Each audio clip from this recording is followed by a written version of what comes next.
नमस्ते, स्वागत है साथियों एक बार फिर से आप सभी साथियों का एन एस शिक्षा परिवार में। कैसे हो साथियों? उम्मीद करता हूँ बहुत ही शानदार हो। साथियों, एक नए क्लास में आप सभी साथियों का स्वागत है। आज की क्लास बेहतरीन है। यहाँ पे क्वेश्चंस हमने 20 रखे हैं क्योंकि हमारे हिंदी का जो हमारा सिलेबस है उसमें 20 क्वेश्चंस आते हैं मिनिमम। और हम जो प्रैक्टिस करते हैं उसका लेवल थोड़ा सा अच्छा रखते हैं क्योंकि अगर आपको ईज़ी मिल जाए तो आप आसानी से कर देंगे, अगर आपको हार्ड भी मिल जाता है तो आप आसानी से उड़ा के आएँगे मेरे शेर। पहला क्वेश्चन आपके स्क्रीन पे है, उत्तर देने का प्रयास कीजिए। अगर इसी के साथ में आप हमारे चैनल पे नए हैं तो चैनल को सब्सक्राइब करके वीडियो लाइक शेयर जरूर करें साथी। पहला क्वेश्चन आपके स्क्रीन पे है और क्या कह रहा है देखेंगे और इसका आंसर देने का प्रयास करेंगे। पहला क्वेश्चन है साथी, प्रत्यर्पण शब्द में उपसर्ग लगा है। आपको बताना है कि प्र उपसर्ग है, प्रति है, प्रत्यय है, पर है, कौन सा उपसर्ग लगा है। प्रत्यर्पण शब्द की अगर बात की जाए यहाँ पे तो सबसे पहले आप समझे उपसर्ग। उपसर्ग शब्दांश के दो भेद होते हैं, ये एक उपसर्ग होता है और एक प्रत्यय होता है। अगर आपसे पूछा जाए जो प्रत्यय होते हैं ये शब्दांश यानी जो शब्द का अंश होता है उसके बाद प्रयुक्त होते हैं, यानी मूल शब्द के बाद, मूल के बाद, मूल जो शब्द होता है उसके बाद जुड़ते हैं। और साथ ही जो उपसर्ग होते हैं वो क्या कहते हैं, पहले प्रयुक्त होते हैं। ये बाद में आते हैं, ये पहले आते हैं मूल शब्द के। कभी कभी ये भी चीज़ें आपसे पूछ ली जाती हैं। और वहीं पे हम प्रत्यर्पण शब्द की बात करें तो इसका संधि क्या होगा, प्रतिधन अर्पण, प्रतिधन अर्पण। यहाँ पे अर्पण यानी किसी को जो समर्पित किया जाता है वही अर्पण होता है। अर्पण यानी देना। प्रति, प्रति साथी क्या है, उपसर्ग है, जिसका राइट आंसर हो जाएगा ऑप्शन बी। ऑप्शन क्या हो जाएगा, बी हो जाएगा। अगला क्वेश्चन बताएंगे, क्वेश्चन नंबर 2 है आपके स्क्रीन पे, क्या होगा इसका राइट आंसर। क्वेश्चन नंबर 2 है साथी, सदा एक वचन में प्रयुक्त होने वाला शब्द कौन सा है। लड़का है, सहायता है, पौधा है, पुस्तक है। हम कुछ ऐसे शब्द लिखेंगे साथी जो सदा एक, हम कुछ ऐसे शब्द लिखेंगे साथी जो सदा एक वचन में प्रयुक्त होते हैं। आप उनको भी नोट डाउन कर लेंगे। जैसे हो गया जनता, जनता, पानी, जनता हो गया, पानी हो गया। हम कह सकते हैं सोना, प्रेम, क्रोध, प्रेम, क्रोध। ये सब साथी क्या है, सदा एक वचन में प्रयुक्त होते हैं। इसके साथ ही साथ सहायता, सहायता क्या होता है साथी, ये भी सदा एक वचन में प्रयुक्त होता है। अब पुस्तक का हम बहुवचन बना सकते हैं, पुस्तक का हम क्या कर सकते हैं, पुस्तकी कर सकते हैं बहुवचन। लेकिन सहायता का क्या सहायते कर सकते हैं, नहीं कह सकते हैं क्योंकि ये गलत हो जाएगा। पौधा का साथी पौधे कर सकते हैं, क्या कर सकते हैं, पौधे। लड़का का लड़के कर सकते हैं, क्या कर सकते हैं बहुवचन में, लड़के। लेकिन सहायता साथी क्या है, सहायता ही रहेगा। ठीक है, याद रखेंगे। ये हमेशा एक ऐसे ही रहते हैं, ये परिवर्तित नहीं होते हैं। कुछ शब्द हमने आपको बताया, जनता याद रख लीजिएगा, पानी, सोना, प्रेम और क्रोध, प्रेम और क्रोध याद रख लीजिए, याद रख लीजिएगा, जो आपके एग्जाम में बहुत मदद करेंगे। अगला क्वेश्चन बताएंगे, क्वेश्चन नंबर 3 है आपकी स्क्रीन पे। इसका राइट आंसर हमने बता दिया था, सहायता हो। अगला क्वेश्चन है, क्वेश्चन नंबर 3 आपके स्क्रीन पे बताएंगे साथी क्या होगा इसका राइट आंसर। ए राकेश, यहाँ पे क्या किया जा रहा है, ए राकेश यहाँ आओ। इस वाक्य में कौन सा कारक है आपको बताना है। कर्ता कारक है, करण कारक है, अधिकरण कारक है, संबोधन कारक है, कौन सा कारक है। अब आपको बात करें कर्ता कारक। कर्ता कारक का जो चिन्ह होता है साथी क्या होता है, ने होता है। अगर आपसे कारक के भेद इन द सेंस की अगर पूछ दिया जाए तो कितने होते हैं आप बता देंगे, 8 भेद होते हैं कारक के। और कारक चिन्हों को साथी क्या कहते हैं, परसर्ग कहते हैं। क्या कहते हैं, परसर्ग कहते हैं। ये भी चीजें याद रखेंगे। कर्ता कारक का चिन्ह क्या होता है, ने। ने अगर वाक्य में लगा होता है तो वहां पे आप समझ जाइएगा कि वहां पे कर्ता कारक है, कर्ता प्रधान है।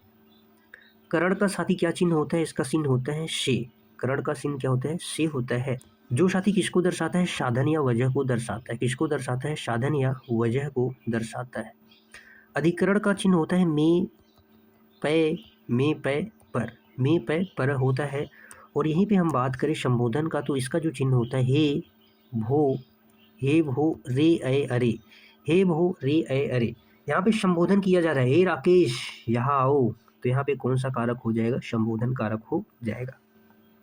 आप एग्जाम से पहले इन सभी कारक चिन्हों को एक बार जरूर पढ़ के जाइएगा क्योंकि ये सीधे सीधे आपको नंबर दिलाते हैं। अगला क्वेश्चन है, क्वेश्चन नंबर 4 आपके स्क्रीन पे साथी। क्या है इसका राइट आंसर बताने का प्रयास करेंगे।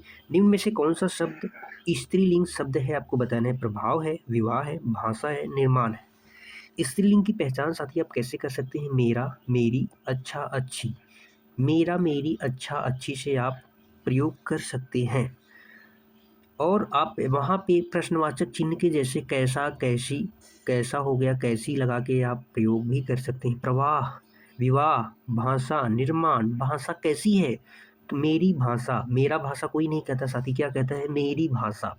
जिस शब्द में आप श्योर हो कि हाँ यही शब्द सही है, जैसे हमने कहा मेरी मातृभाषा क्या है? मेरी मातृभाषा हिंदी है। इसका राइट आंसर हो जाएगा ऑप्शन सी।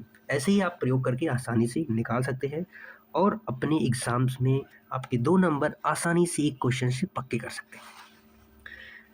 अगला क्वेश्चन बताएंगे, क्वेश्चन नंबर 4, 5वां है आपके स्क्रीन पे साथी। क्या होगा इसका राइट आंसर? आपको यहाँ पे बताना है। हमने संज्ञा से एक क्वेश्चन लिया है, बहुत इजी क्वेश्चन संज्ञा से आएंगे, ज़्यादा डीपली में पूछा नहीं जाएगा, तो आप कुछ चीज़ें जानते रहेंगे तो आसानी से आंसर दे रहेंगे। यहाँ पे जातिवाचक संज्ञा आपको बताना है कि रामायण, शिक्षक, लोहा और सोना है। अगर आपसे संज्ञा के भेद पूछ दिया जाए तो आप बताएंगे सिंपल सा, कितने भेद होते हैं? 5 भेद होते हैं, उनको आपको छेड़छाड़ नहीं करना है। जातिवाचक संज्ञा साथी जिससे संपूर्ण जाति का बोध हो। संपूर्ण जो जाति होती है, संपूर्ण अगर जाति का बोध हो जाए तो वही जातिवाचक संज्ञाएं होती है। वहीं पे पहला ऑप्शन देखेंगे, यहाँ पे रामायण दिया गया है। रामायण के जैसे क्या और रामायण हो सकते हैं? बिल्कुल नहीं हो सकते। तो ये क्या है साथी? ये संज्ञा तो है लेकिन ये व्यक्तिवाचक संज्ञा है। कैसी है? व्यक्तिवाचक। और व्यक्तिवाचक क्या कहते हैं? जिसके जैसा और न हो, यानी कि पूरी दुनिया में एकल हो, अकेला हो। शिक्षक क्या कहते हैं साथी? शिक्षक जो होता है ये क्या होता है? शिक्षक का एक अपना जाति होता है, लड़के का अपनी एक जाति होती है, संपूर्ण लड़के जाति, संपूर्ण शिक्षक की जितनी जाति हैं सब शिक्षक। क्या एक शिक्षक की बात हो रही? नहीं, सारे शिक्षक हो गए, चाहे वो महिला हो चाहे पुरुष हो, यानी जाति की बात हो गई। तो यहाँ पे इसका राइट आंसर हो जाएगा ऑप्शन बी, शिक्षक। लोहा किस में चला जाएगा? द्रव्यवाचक संज्ञा। द्रव्यवाचक लोहा, सोना, चांदी, तरल पदार्थ सारे सब द्रव्यवाचक में चले जाते हैं। सेना की बात की जाए साथी तो सेना किस में चले जाएगा? क्योंकि जब भीड़ का जहाँ पे बोध हो सीधा वहाँ पे आप क्या लगाएंगे? कमेंट में बताएंगे कि आप क्या लगाएंगे। वहाँ पे सीधा लगा देंगे समूहवाचक या समुदायवाचक। समूह या समुदायवाचक, सीधा आप संज्ञा का भेद लगा के आएंगे। ठीक है साथी, कोई कन्फ्यूजन? चले अगले क्वेश्चन पे। अगला क्वेश्चन बताएंगे, क्वेश्चन नंबर 6। आपको विशेषण बताना है, क्या होगा? कौन सा विशेषण है? क्वेश्चन नंबर 6 में बताना है आपको। क्वेश्चन नंबर 6 का भ्रम है, क्षम्य है, शिक्षा है, फेन है। विशेषण साथी ये संज्ञा या सर्वनाम की विशेषता बताते हैं। संज्ञा या सर्वनाम शब्द जो होते हैं उनकी ही विशेषता बताते हैं, उनके लिए ही ये प्रयोग किए जाते हैं। और विशेषण जो होता है, विशेषण के बाद हम क्या लिख सकते हैं? एक संज्ञा शब्द। विशेषण अगर आपको पहचानना है तो उसके बाद एक संज्ञा शब्द लिखिए और आसानी से पता कर लीजिए कि वो विशेषण है। हमने कहा साथी भ्रम, क्या भ्रम के बाद कोई विशेषण शब्द? जैसे भ्रम क्या है यार? एक माया है, हम भ्रम में फंस गए। शिक्षा क्या है? फेन क्या है? ये हमें सारे शब्द क्या लग रहे हैं साथी? संज्ञा लग रहे हैं। सारे शब्द क्या है? संज्ञा। फेन यानी पंखा होता है। शिक्षा जो हम ग्रहण करते हैं, एक भाव है, उसके द्वारा हम ग्रहण करते हैं। यहाँ पे भ्रम की बात अगर आपसे की जा रही है तो ये भी क्या है? ये भी एक भाव है। लेकिन क्षम्य जो होता है वो क्षमा करने योग्य होता है, वो व्यक्ति होता है। क्षम्य व्यक्ति, हमने कहा क्षम्य व्यक्ति, क्षम्य पुरुष, यानी वह व्यक्ति जो क्षमा कर देने वाला है उसको क्या कहते हैं? क्षम्य कहते हैं। ये गुण है व्यक्ति की। कैसा है? ये गुणवाचक विशेषण है। कौन सा विशेषण अगर आपसे पूछ दिया जाए तो गुणवाचक विशेषण है, क्योंकि उसका जो व्यक्ति का जो गुण है वो कैसा है? क्षम्य है, यानी क्षमा करने योग्य है, क्षम्य करने योग्य है। कोई डाउट नहीं होगा? चलिए अगले क्वेश्चन पे। अगला क्वेश्चन जरूर देखेंगे। अगला क्वेश्चन है क्वेश्चन नंबर 7। क्वेश्चन नंबर 7 बताएंगे साथी, क्या होगा इसका राइट आंसर? इनमें से आपको भाववाचक नहीं बताना है। भाववाचक का उदाहरण कौन सा है? आम खाया जाता है, मैंने पुस्तक पढ़ी जाती है, धूप में चला नहीं जाता। अगर आपसे बात की जाए, अगर वाच्य की क्वेश्चन आ जाएगा तो डेफिनेटली साथी इस क्लास में अगर आप हैं तो डेफिनेटली आपके नंबर पक्के होने वाले हैं। क्योंकि जो वाच्य होता है साथी, हम आज बात कर लेते हैं थोड़ा सा वाच्य के कितने भेद होते हैं? 3 भेद होते हैं, जिसमें पहला होता है कर्तृवाच्य, दूसरा क्या होता है? कर्मवाच्य, तीसरा आपके सामने दिया गया है भाववाच्य। दिया गया, जहाँ पे कर्ता के द्वारा क्रिया स्त्रीलिंग हो जाए, पुल्लिंग हो जाए, बदल जाए साथी, वहाँ पे कर्तृवाच्य होता है। और जहाँ पे क्रिया कर्म के अनुसार बदले, क्रिया तो छांटना आपको आता ही होगा, मूल शब्द में ना प्रत्यय जुड़ा होता है। जाना, खाना, पीना, सोना, बैठना, ये सब क्या है साथी? क्रिया है। तो क्रिया में जब कर्म के अनुसार बदल जाए तो वहाँ पे कर्मवाच्य होता है। और जो भाववाच्य होती हैं, इसमें सिंपल सी चीज़ें बता दें आपको। असमर्थता का बोध कराता है। असमर्थता का मतलब हो जाएगा नहीं, वाक्य में अधिकांशतः आपको देखने को मिलेगा उससे बैठा नहीं जाता, उससे चला नहीं जाता, ज़्यादातर नहीं का प्रयोग होगा। उस वाक्य में असमर्थ व्यक्ति हो जाएगा, कुछ कर नहीं पाएगा, वहाँ पे सीधा-सीधा आप भाववाचक संज्ञा लगा के आएँगे और अपने नंबर पक्के करके आएँगे, ये मेरी गारंटी है। और अगर हम बात करें क्वेश्चन नंबर 7 के राइट आंसर की, तो इसका राइट आंसर हो जाएगा ऑप्शन डी, धूप में चला नहीं जाता, बेचारा असमर्थ है, चलने में सक्षम नहीं है, तो इसलिए यह भाववाचक संज्ञा हो जाएगा। हमने बात किया क्रिया की, तो क्रिया यहाँ पे क्या हो जाएगा? जाना। जाना साथी क्या है? क्रिया है। आम खाया जाता है, क्या खाया जाता है? आम खाया जाता है। यहाँ पे कर्म प्रधान है, क्योंकि खाया, क्या खाया जाता है कर्म में? आम, आम खाया जाता है। मैंने पुस्तक पढ़ी, मैंने क्या करी साथी? पुस्तक पढ़ी, यहाँ पे भी कर्म हो रहा है, लेकिन क्रिया मैंने क्या करी? पुस्तक पढ़ी, क्रिया किसके साथ अनुसार बदल गई? इस क्रिया किसके अनुसार बदल गई? कर्ता के अनुसार, इसलिए यहाँ पे कर्तृवाच्य हो जाएगा। पुस्तक पढ़ी जाती है, पुस्तक यहाँ पे कर्म हो गया, पढ़ी जा रही है, पढ़ी यानी स्त्रीलिंग शब्द कर्म के अनुसार, इसलिए क्या हो जाएगा? कर्मवाच्य हो जाएगा। ठीक है साथी, याद रखेंगे, याद रखेंगे साथी। अगला क्वेश्चन बताने से पहले एक चीज़ आपको और बता देना चाहते हैं। कर्तृ में ने कारक चिन्ह का प्रयोग होगा। कर्म में को, कर्ता ने कर्म को, किसको? कर्म को प्रभावित करेंगे कर्मवाच, ने को प्रभावित करेंगे कर्तृवाच, और भाववाच में हमने आपको बताया है कि असमर्थता का बोध होगा, डेफिनेटली होगा। डाउट कोई नहीं है? आगे चले। लो अगला क्वेश्चन भाई आपकी स्क्रीन पर, अगला क्वेश्चन बताने का प्रयास करें। अगला क्वेश्चन है, जो संविधान के अनुकूल हो, न हो, यहाँ पे पूछा अनुकूल न हो, वाक्यांश के लिए सही शब्द कौन सा होगा? क्वेश्चन को आप सावधानी पूर्वक पढ़ेंगे, इससे भी आपके जो स्कोर होगा, स्कोर बोर्ड होगा, उसमें इंक्रीमेंट होगा। पता लगा आप नहीं है, जैसे जो संविधान के अनुकूल हो, अब सीधा आप टिक करके चले आए। भाई आपने न तो देखा ही नहीं, आपको वो भी चीज़ें, छोटी छोटी बारीकी चीज़ें भी देखनी है। क्या कहेंगे उसको? संवैधानिक, राजनीतिक, असंवैधानिक, अराचक, क्या कहेंगे? जो संविधान के अनुकूल यानी ये साथ न हो, समान न हो, उसे क्या कहेंगे? असंवैधानिक, क्या कहेंगे? और जो संविधान के अनुकूल हो वो संवैधानिक होता है। दो ही चीज़ तो हमें जाननी है, राजनीति से हमें कोई मतलब नहीं है, जो राजनीति करता हो उसे राजनीतिज्ञ कहते हैं, जानकार हो। असंवैधानिक, जो संविधान के अनुकूल न हो, और जो संविधान के अनुकूल हो क्या कहते हैं? याद रखेंगे, इसका राइट आंसर हो जाएगा ऑप्शन सी, अनुकूल न होना का मतलब प्रतिकूल होना, सीधा विपरीत हो जाना। अगला क्वेश्चन है क्वेश्चन नंबर 9 आपकी स्क्रीन पे, क्या होगा इसका राइट आंसर? क्वेश्चन नंबर 9 है साथी, जो क्या है? जो न जाना गया हो, जो न जाना गया हो, इस वाक्यांश के लिए एक शब्द कौन सा होगा?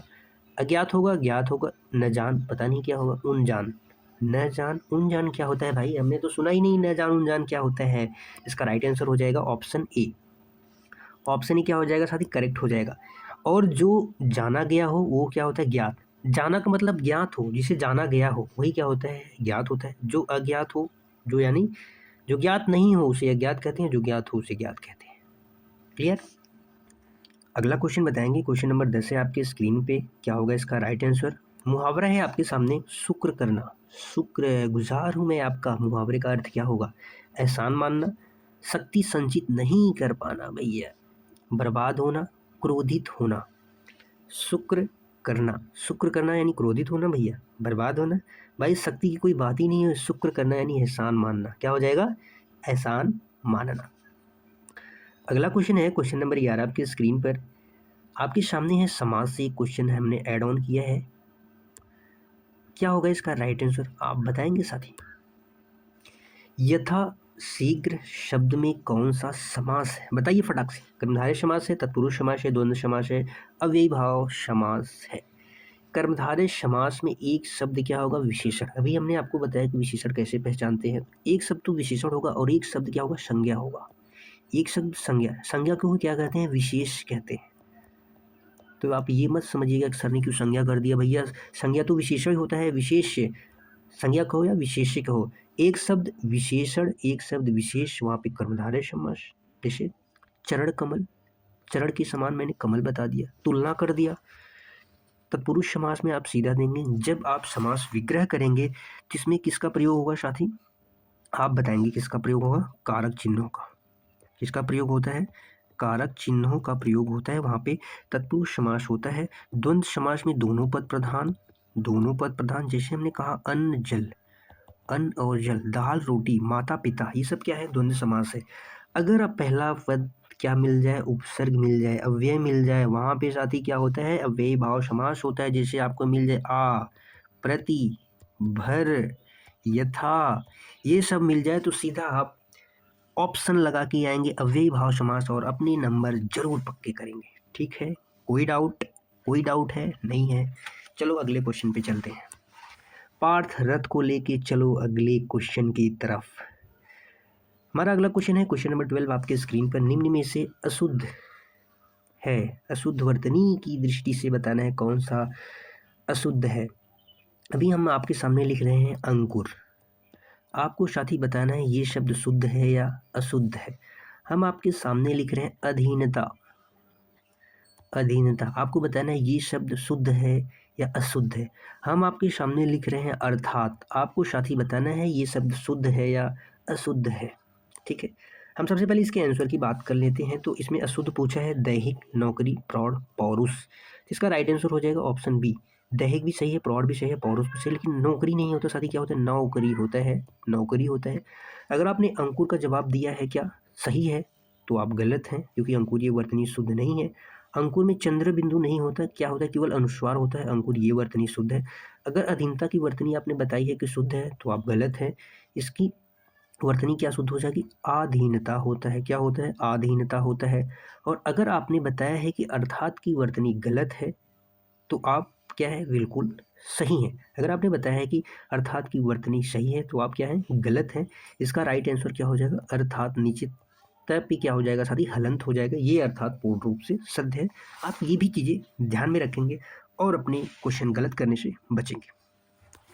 अगला क्वेश्चन है क्वेश्चन नंबर 13 आपके स्क्रीन पर। ये भी साथी क्या है, वर्तनी की दृष्टि से आपको बताना है कि इसमें कौन सी वर्तनी शुद्ध वर्तनी बताना है। उन्नयन, उन्नयन, उन्नयन, उन्नयन बताएंगे साथी। क्या होगा, क्या होगा, क्या होगा, फटाफट से बताएंगे साथी। लाइव क्लास लेते तो कितना मज़ा आता ना। कोशिश करेंगे साथी लाइव क्लास भी चलाने की। आपके सामने एक शब्द लिख रहे हैं अभिशाप, आप बताएंगे साथी ये क्या सही है, अभिशाप क्या है, सही है। आपके सामने हम लिख रहे हैं आँख, छोटे छोटे शब्द, क्या ये सही है, नहीं सही है। ये भी सही है, ये भी सही है, दोनों क्या है, सही है। आप नोट डाउन कर लेंगे। इसका जो राइट आंसर हो जाएगा ऑप्शन सी हो जाएगा, उन्नयन। नए नए साथी क्या होंगे, दोनों, एक आधा और एक पूर्ण होगा, यह न हो जाएगा, ये करेक्ट हो जाएगा।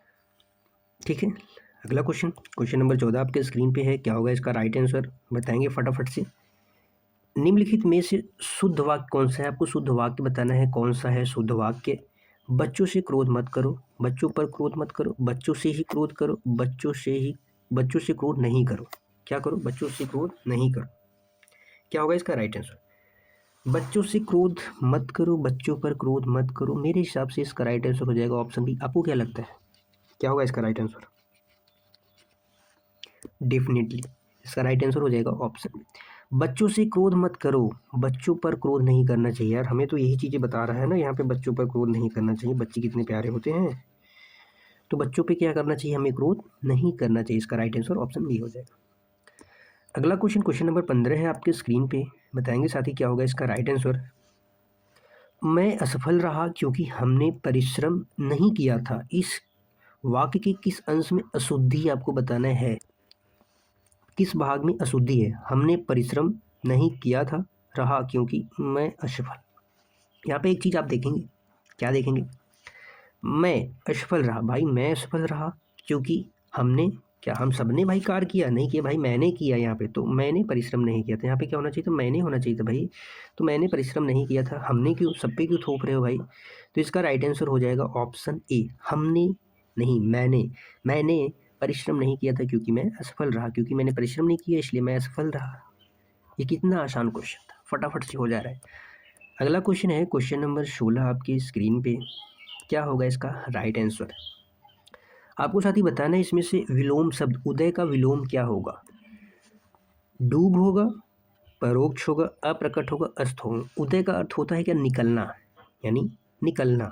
इसका क्या हो जाएगा, अस्त यानी छिपना, अस्त यानी छिपना। अप्रकट का विलोम क्या होता है, प्रकट, प्रकट होना, उसका हो जाएगा अप्रकट। प्रत्यक्ष का क्या होता है? परोक्ष। प्रत्यक्ष का अप्रत्यक्ष भी होता है और परोक्ष भी होता है, अप्रत्यक्ष भी आप कह सकते हैं। यहाँ पे होता है डूबना। डूब क्या है? मूल शब्द है। अगर डूबना होता, क्या होता है? डूबना। तो डूबना का क्या हो जाता है? उगना। डूबना का साथ ही क्या विलोम हो जाता है? उगना हो जाता है। ठीक है, अगला क्वेश्चन बताएंगे। क्वेश्चन नंबर 2 है आपके स्क्रीन पे। क्वेश्चन नंबर 17 है आपके स्क्रीन पे। क्या होगा इसका राइट आंसर? आपको बताने साथ ही अधिक। अधिक का विलोम क्या होगा? न्यून होगा, अनाहर होगा, अपकर्ष होगा, लघु। लघु का विलोम क्या होगा? दीर्घ। उत्कर्ष का अपकर्ष होता है। उत्कर्ष का विलोम क्या होता है? अपकर्ष होता है। अधिक का क्या हो जाएगा? न्यून। न्यून यानी कम, थोड़ा थोड़ा थोड़ा सा। अगला क्वेश्चन, क्वेश्चन नंबर 18 है आपके स्क्रीन पे। क्या होगा इसका राइट आंसर? यमुना का पर्यायवाची नहीं आपसे पूछा है, कौन सा नहीं है? तनुजा है, अर्कजा है, रविजा है, सूर्यजा है। यमुना का पर्यायवाची शब्द की बात करें तो जिसे हम क्या कहते हैं? जमुना भी कह देते हैं। सूर्यसुता, सूर्यसुता। कृष्णा, कृष्णा भी क्या कहते हैं? यमुना नदी को कहते हैं। अर्कजा, अर्कजा। रवि तनया, कालिंदी, कालिंदी कहते हैं। अर्कसुता, अर्कसुता क्या कहते हैं साथी? अर्कसुता भी कह देते हैं। सूर्य, सूर्यजा। रविजा, रविजा भी कहते हैं। अर्कजा भी कहते हैं, हमने भी बताया। लेकिन तनुजा नहीं कहते। तनुजा किसको कहते हैं? पुत्री या बेटी को कहते हैं। तो इसका राइट आंसर हो जाएगा ऑप्शन ए, करेक्ट। अगला क्वेश्चन है क्वेश्चन नंबर 19 आपके स्क्रीन पे। आपको बताना है साथी, दुख। दुख है एक शब्द, पर्यायवाची कौन सा नहीं है? क्लेश है, मोक्ष है, कष्ट है, पीड़ा है। क्या है? दुख का अर्थ होता है पीड़ा, कष्ट, क्लेश। लेकिन इसका मोक्ष जो है, मोक्ष का पर्यायवाची दुख नहीं है। नहीं है। मोक्ष क्या होता है? मुक्ति होता है। मोक्ष को क्या बोलते हैं? मुक्ति चाहिए भैया, हमको मुक्ति चाहिए, परम पद। यह विलोम शब्द दुख से बहुत अलग है। अगला क्वेश्चन क्या होगा? क्वेश्चन नंबर 20 आज का आखिरी क्वेश्चन हमारे स्क्रीन पे है साथियों। बताएंगे क्या होगा इस क्वेश्चन नंबर 20 का राइट आंसर? जो असफलता से नहीं घबराता, जो असफलता से नहीं घबराता वही डैश का स्वाद चखता है। उदासी का, सफलता का, अनुत्तीर्ण का, नाकामी का। तो सारे शब्द क्या है? निगेटिव हैं, सिवाय एक के, ऑप्शन बी। हमें पॉजिटिव अर्थ चाहिए। जो असफलता से नहीं घबराता वही क्या होता है? सफल होता है। यहाँ पे सफल क्या हो जाएगा? करेक्ट आंसर हो जाएगा।